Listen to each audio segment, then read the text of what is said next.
Hey everyone, it's Andrea. Today, we review the one and only TNG clip show. We science the shit out of it. And we ask the question, can someone please write a better fanfic of this episode? Stay with us. Welcome to the TNG Podcast, the number one place in the Alpha Quadrant to geek out about all things Star Trek: The Next Generation. I'm your co-host, Shereese. I'm your co-host, Andrea. Shereese, I can't even tell you how effing excited I am that we have gotten to the end of season 2.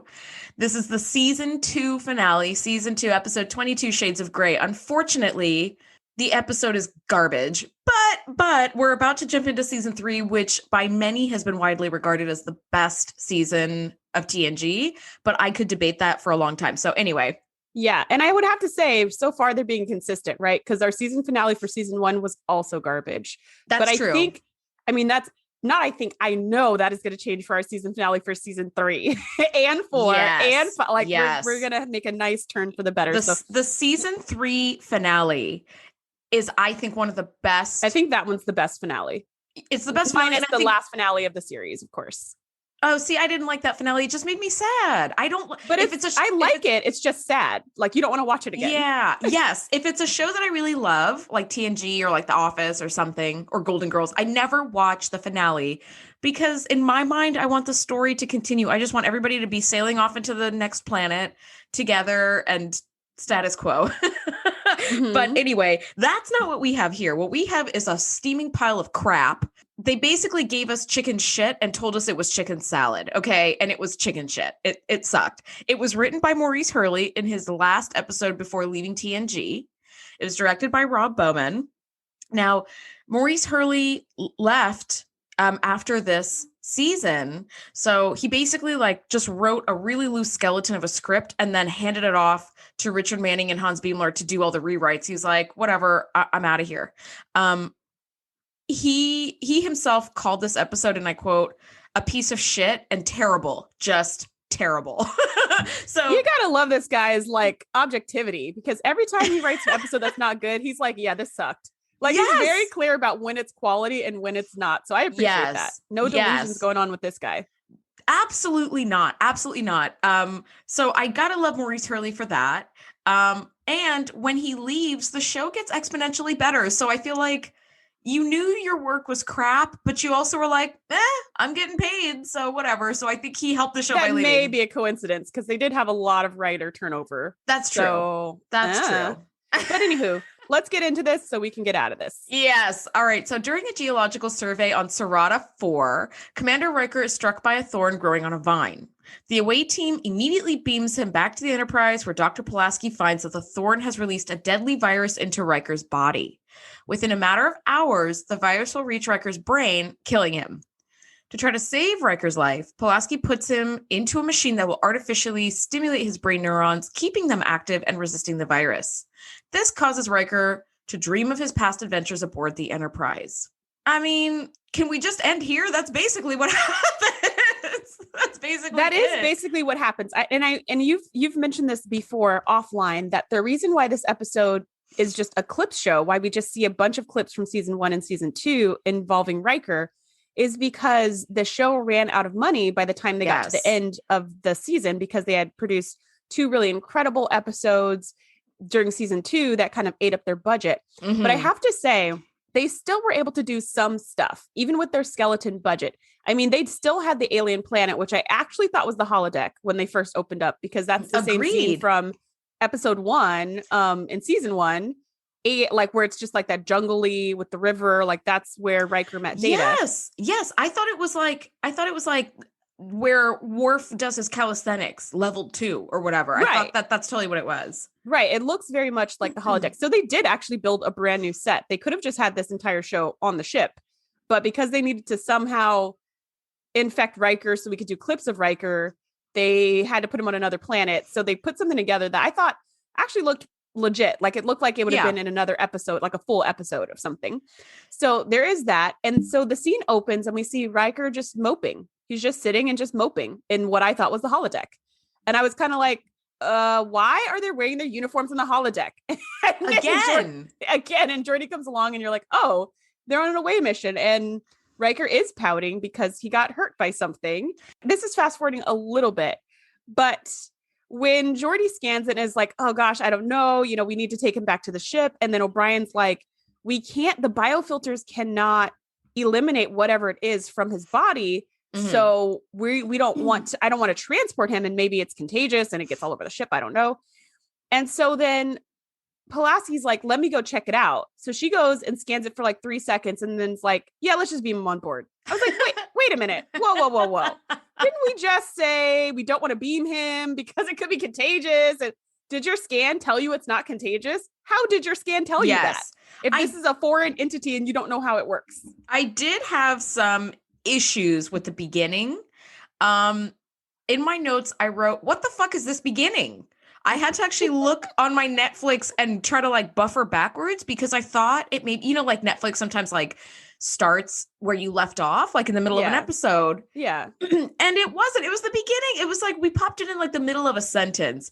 Geordi pops out of some shrubbery and goes, there you are.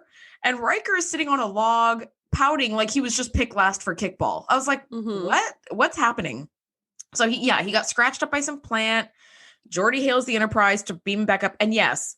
But at this point, we don't know. We don't know what caused the injury or why. So it's kind of a mystery.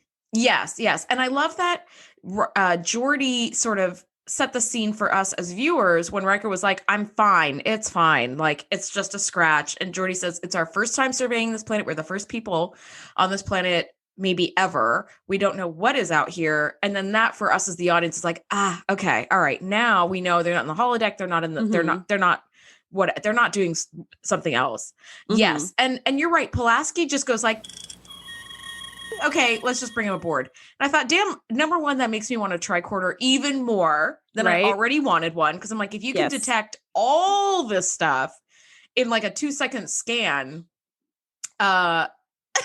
maybe we don't need the sizzle sound every time STDs are passed. Maybe we just need tricorders to be like, do, uh-oh. And then we just need a hypospray and we're good. Super good. I mean, so many possibilities with that technology. Yes. But I digress. I feel like there's nothing else in this episode. This is basically it. Between the tricorder and the hypospray, that's like all you need to ensure that you can live forever. Yeah. Because you can have a deadly Klingon tea ceremony. You can do anything. You can do anything with those really two.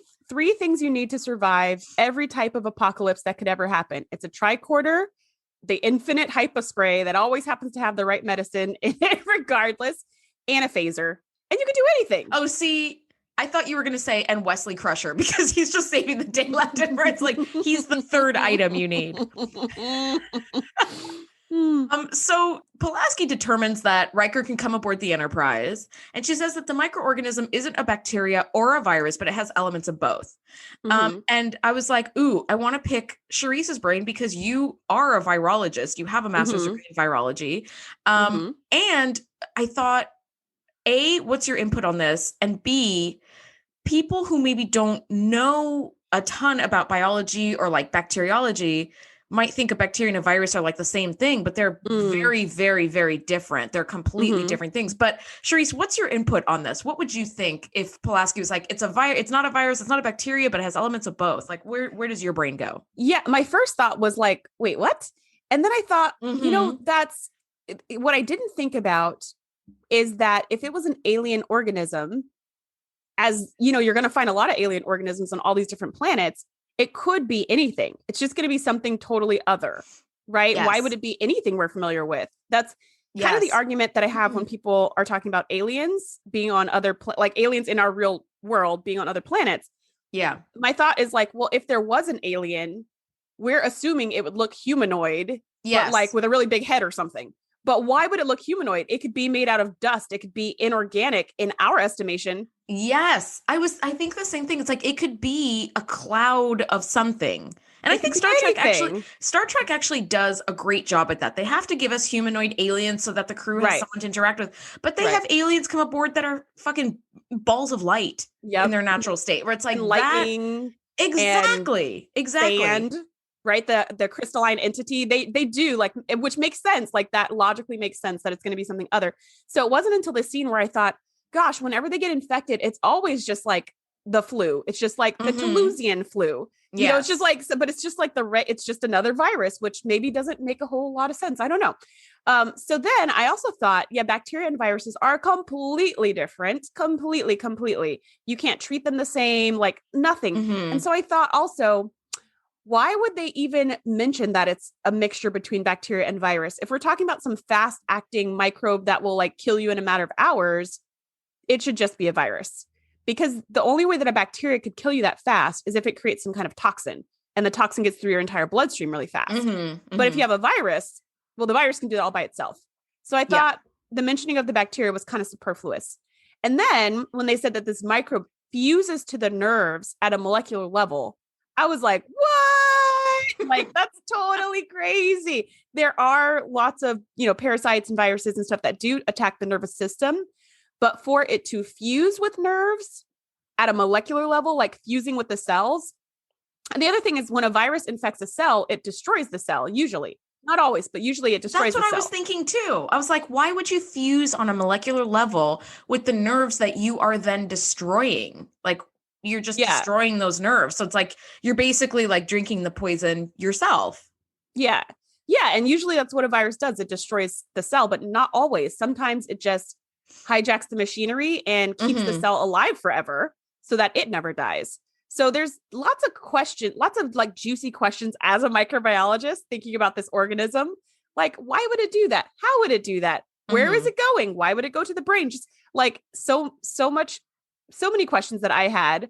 But I kind of liked it. I kind of like this it feels very sci-fi to say it's like part bacteria, part virus. Yes. It fuses with nerve cells. It's like, okay, interesting. Yes, somebody definitely had some fun with like the Grey's Anatomy book and was like, let's thumb through this and put together like a very cool microbe that's doing all these things. And I'm talking about the actual like medical textbook, not the show. But anyway, all right. So it's spreading quickly and it will soon reach Commander Riker's brain.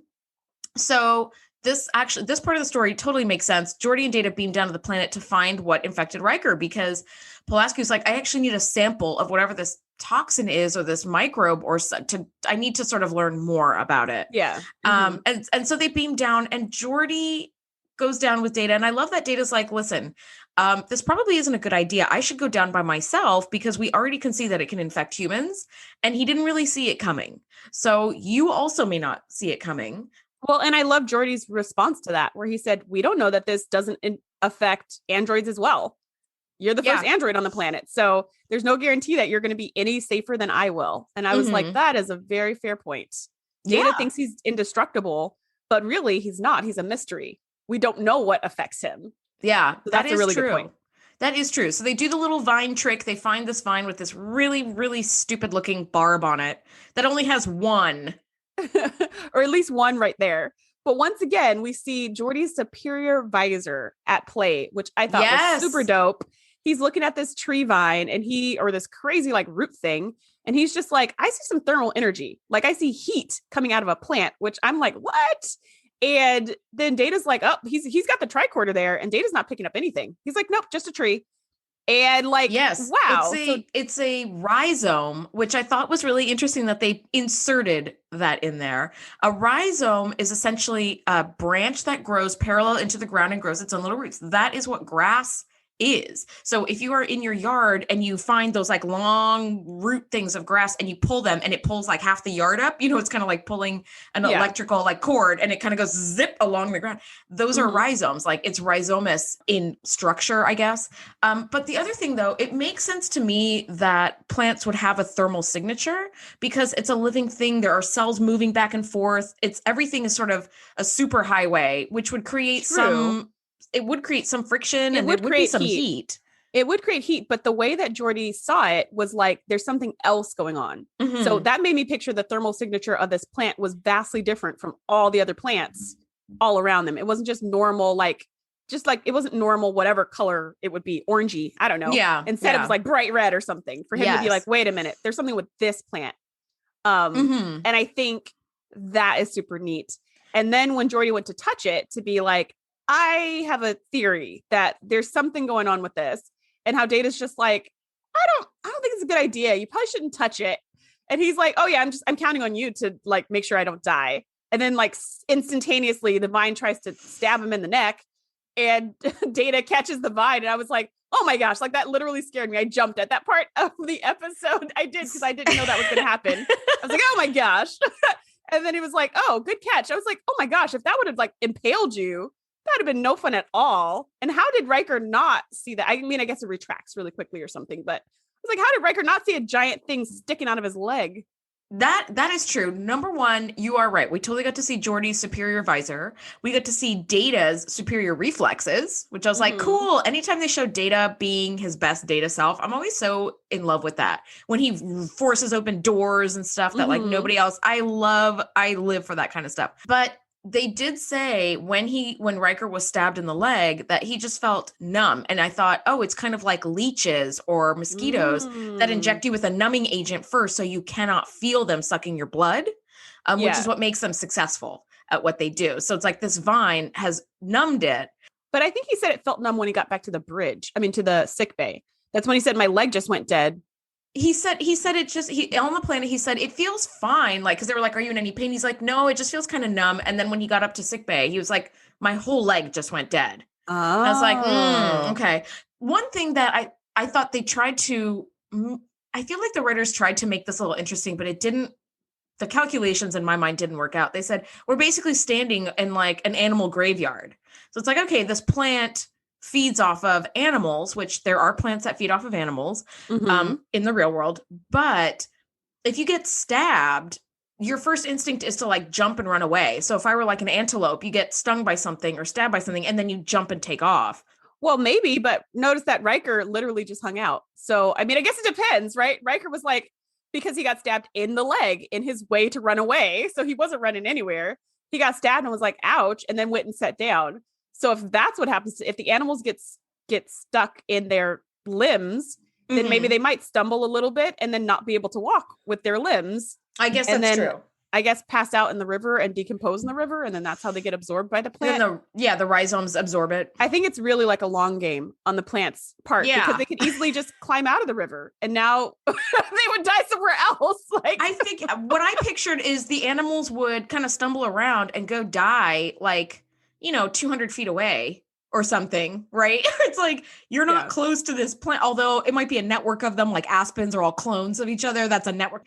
I feel like you and I would have been interesting, right? Yeah, we're sciencing this in like a much more interesting way than what it really was in the episode. We're adding way more blocks than like the writers no one cared about had. The virus or the plant at all in this episode, but those would have been fascinating to like dig into. So cool. Are you kidding me? Yeah, I feel like we need to write a fanfic, a really hard science fanfic that actually makes this episode cool without all the stupid dream stuff.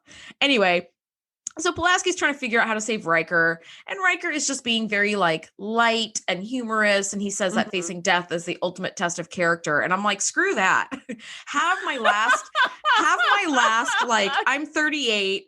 Have my last 38 years speak towards my character, not the way I face death, because I might be peeing myself and crying. You know what I mean? Like my body of work should be in my life, not just in my last like hour, but whatever. That's fair. And I wouldn't be cracking jokes if I was in his position. So no, I do admire he's trying to be like, oh, ha, ha, ha, and everything's fine. And what's the point of being sad? That's nice. But if I just got stung by some crazy, predatory vine, and now my whole body is going numb, I'd be like, what's going on? What's going on? Pulaski, work faster. Where's Wesley? Somebody get Wesley in here on the double. And where's you know Beverly? What? Get Dr. Crusher. Yes. That's what I was thinking too. Get her back.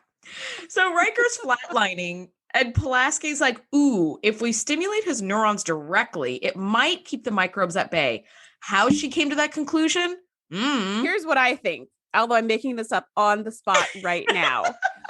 Before she was saying that the virus, because now we're just going to call it a virus. No need to have bacteria in there. But that the virus was shutting off the neurons while it's doing its viral action. So then she's saying, like, okay, if the virus is shutting down the neurons, but if we stimulate the neurons, the virus won't be able to shut them down. Like they won't be able to take over those cells if they're constantly active, like they did in the legs and up the spine and all this stuff. So they're like, okay, pop him on a Peloton then and be like, work your leg muscles. Because they didn't have Pelotons, even though it was the 24th century. They did not have Pelotons. during the filming of this episode in 1989. So she's like, okay, it's spreading quickly all the way up his body. It's about to hit his brain. If we stimulate the nerves in his brain, they can't take over and therefore shut down the nerves in his brain. So let's just stimulate the bejesus out of them and hope that we find a cure while we're doing that. So that's what she starts doing. So they stick these cool brain needles in, which I think that little device looked super cool. That terrifying. So cool. It looked so cool. So cool. They did such a beautiful job creating this device that we never see again, unfortunately. And I thought as those needles were going into his brain, all I kept thinking about is the like nostalgic trick that we all did with mechanical pencils in like second grade to look like we were injecting ourselves. Do you know what I'm talking about? Like you hold down the plunger and I know exactly what you're talking about because one of my students did that last year and had to call home and be like, you got to come get this kid. That's a story for another day. That is something like we all did in like third grade, fourth grade when mechanical pencils were all the rage and new. I never did that. Are you? I was like, what? Oh no, God. I never even used mechanical pencils. Yeah, it looks like you're injecting yourself, but you just hold on the plunger and the graphite stick goes up into the pencil. But I thought of that suddenly when I was watching this episode yesterday. I was back in third grade going, oh yeah, I know that trick. It was so cool. But as Riker is having these dreams and like he's kind of jerking around and like twitching, I was like, don't move. There's fucking needles in your skull. You don't want the brain needles to go in the wrong spot. Jeez. Yeah. Why didn't they stabilize his neck? I mean, I know he was strapped paralyzed down or something. He's somehow paralyzed, but also able to jerk and move around. What is going on? The viruses are activating themselves. Maurice Hurley was like, "This is your problem, not my job, not my prob." Okay, like I'm out. I've been out. I've been clocked out for a while. So we have this clip show, and so they're stimulating his neurons directly. And then I just wrote, "Cue the clip show." We see the Ferengi. We see his first meeting with Data. He's flirting with Guinan. Then he starts having these really like erotic dreams and thinking about Minuet and the Edo, which I was like, God damn it, the Edo are back. Edo. That's exactly what I thought. Then we get Angel 1, we get Up the Long Ladder. Yes. Brenna Odell is asking him to wash her feet again. It's like, didn't we just go over this, you guys, a couple weeks ago? No. And do we ever want to go over any of this don't need again? it. Not we really. don't need to. And so then Pulaski's like, okay, like she notices that whatever he's dreaming about has some effect on the virus. And when he goes to all these like sex dreams, the virus starts to grow like crazy. And she's like, uh-oh, whatever hormones are being released. And Troy is there to interpret what he's feeling in his unconscious state because of her Beta Z like abilities. Yes. And so she's our narrator. He's feeling very erotic right now. It's like, oh gosh, now the viruses are growing more. So we need to like reverse that. Maybe give him negative thoughts. Now, here's my question. How are you stimulating the brain to produce happy or sad or sexy or like what? Pulaski, no amount of staring into those eyepieces that were just clearly like orange light is going to be able to control how you stimulate the different endorphins. Like so the basic like breakdown of this was his dreams were releasing, like his happy dreams were releasing happy endorphins, which the virus was responding to. So they were like, okay, let's have him have unhappy dreams to stimulate like stress response, like a cortisol response. Right. And that might inhibit the growth of this virus. Again, how exactly do you control what kind of dream somebody's having? I would love to know. Because I suffer from nightmares all the time and it's horrible. Too. Although I don't want the brain needles. So let's put that in a hypospray. Yes, I was just thinking and I will totally buy that. Can you just hypospray me and I'll have like happy dreams instead of horrible traumatic nightmares all the time? That would be great. That would be great. Anyway, so they decide to make Riker experience traumatic memories because it wouldn't be a clip show without the traumatic shit as well. And so we revisit Yar's death a bunch of times. We revisit the death of Troy's baby that we all forgot she had. Right. And I was like, why would Riker even care about this baby? Like, I don't remember him caring that much during the episode. Yeah. And then we've got the Klingon exchange program where he's like fighting with the Klingon lieutenant. And I was like, I mean, yeah. He enjoyed that. Like he signed up for that. Yeah. And then we have Conspiracy, which actually was legit scary. Yes. But the scene bulging throat. Yeah. The bulging throat, which was creepy. But then later on the scene we have is him just like shooting Rimmick in the head, which it was like, yay, another time to shoot Rimmick in the head. But like, that's more like a time of victory, right? It's not like a time of total trauma in my mind. But then we get all these survival scenes because they want Riker to survive. So then we go through all the times when Riker almost died, which I felt like, again, if you don't want him to die, maybe don't stimulate memories of him almost dying when he's literally almost dying right now. I don't know. But so then it was like dying Inception. He was lying on the table. Yes. Near death and dreaming of all the times he was near death. It's like, all right, you guys, you're a little on the nose here. It totally was. I mean, really, it starts working. What Pulaski's doing with that a magical machine is working, and the microbes are responding negatively to the traumatic memories, and they keep up the negative memories for far too long. I mean, I just started hitting like the 10-second fast forward. I was like 10 second, 10 second, 10 second. Like, I get it. Okay. It's just like negative memory, survival memory. So I just buffered my way through all the memories because I'm like, got it. Yeah, we've seen all of this before. And in the end, they're like, oh, yay, Riker's all better. We eradicated the entire infection. Yeah, they basically just filled him up, I guess, with those, with the cortisol or who knows what, which again, could have been a hypospray. Like, you could have just been like, oh, this is the endorphin. This is the hormone that is being released. Yes. That destroys all the viruses. Let's just pump them full of this hormone and pull out these needles and call it a day. This is why we need to do a fanfic rewrite of this garbage, because you cannot control what type of dream someone's having, but you can control what hormones are in the body with a fucking hypospray. Just hypospray them with cortisol. Come on, you guys. Like, it's like you're running from the killer and there's a nice clear exit that's well lit and there's police there to help you on the other side. And you're like, let me run into the basement real quick. It's like, it was right there, you guys. And here's the other thing that didn't make a lot of sense to me. Although I know they were doing their best with whatever money they had. I think Yeah. I feel like everyone on set was just emptying their pockets, being like, I have $3 more that we could maybe put into this episode, because like they managed to get almost every cast member in this episode, minus Worf and Wes. Yes. Even though it was just literally them walking into the transporter or just walking into the sick bay and walking out, but they managed to get everybody in there. They still managed to get O'Brien in there. Like, Colomini was like, my contract said I had to be in 21 episodes. So I am going to be, they literally had him guest star, which his name is spelled Colm, Meany. And I was like, Colm? And then I looked it up. It's an Irish name and it's pronounced Colum, but it's not an Irish take on Colin. And I was like, oh, okay, that's interesting. And I really apologize, Colomini. I've been calling you Colm this whole time. Yes, you and everyone else who knows his real name probably. Yes. So here's the part that doesn't make a lot of sense to me is the fact that this tree would inject this microbe into its prey, and that the way for the prey to defeat it would be to have negative thoughts. Because if you inject an animal, the animal's going to start having negative thoughts, panic thoughts, survival thoughts. Yeah. Thoughts where they're afraid of dying as their whole body starts to go numb and they pass out in the river or whatever. But then those same thoughts of like, oh my gosh, I'm going to die is exactly what kills the microbe. And then you could just walk away scot-free.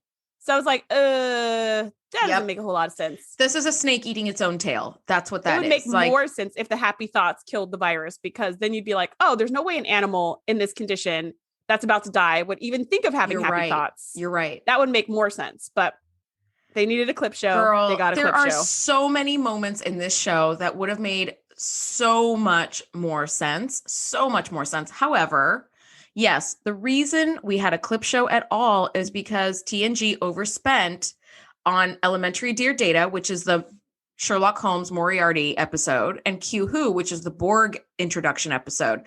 And so Paramount Pictures was holding the series to this like season budget that they had budgeted before they started shooting. So they were like, you got to give us something.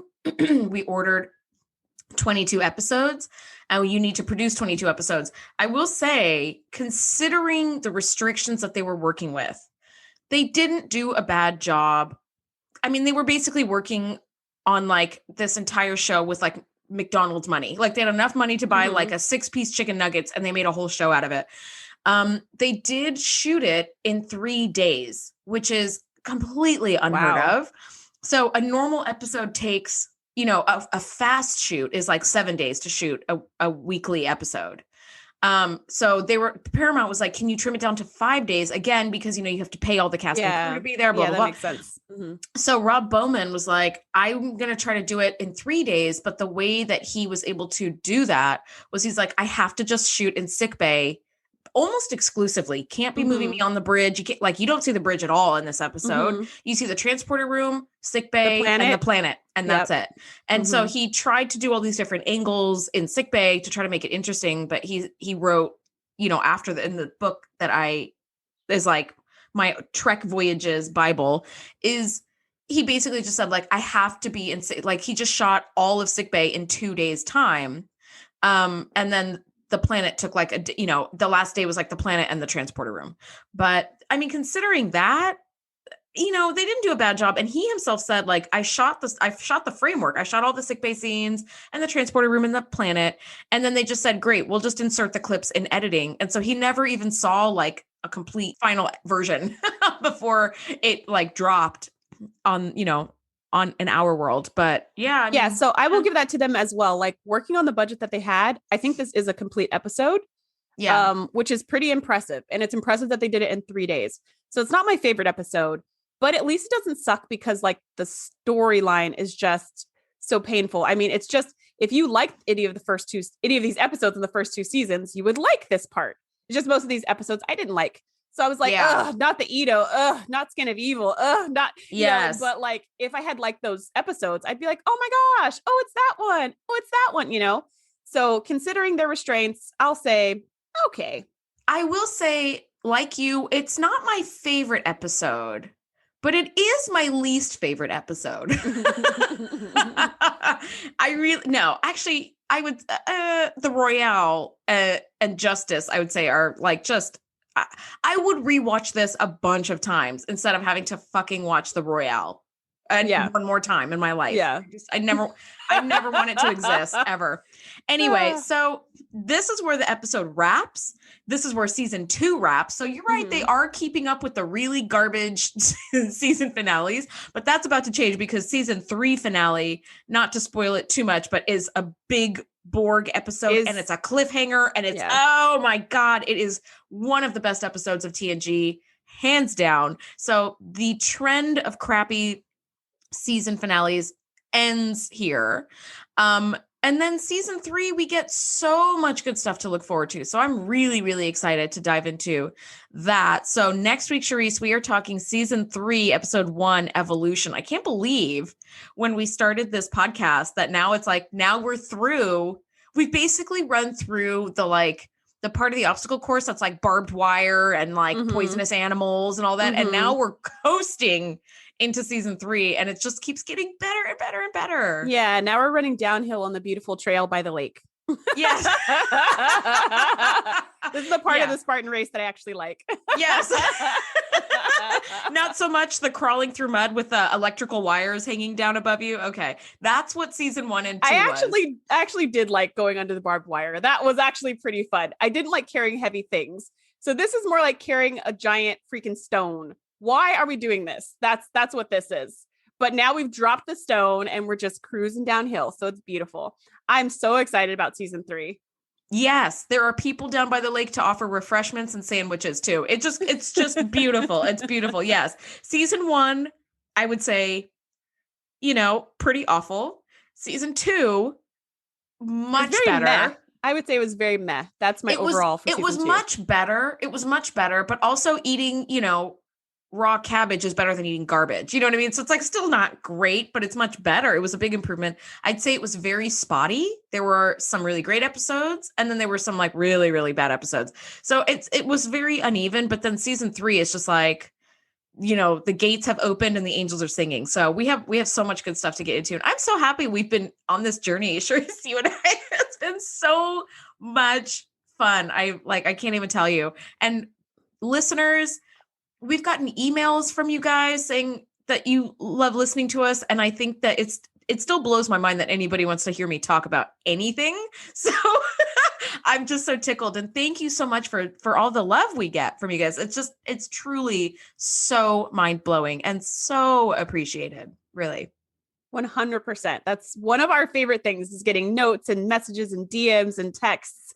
about our show and how people like our show or disagree with what we've said on our show. Mm-hmm. We love all of it. It always just is such a highlight. So yes, I agree. Thank you, thank you, thank you. And we will see you all in season 3. Bye, everybody. Thanks for geeking out with us. Be sure to join the crew at thetngpodcast.com to be the first to know when we do our live shows or host events exclusively for our members. We'll see you next time.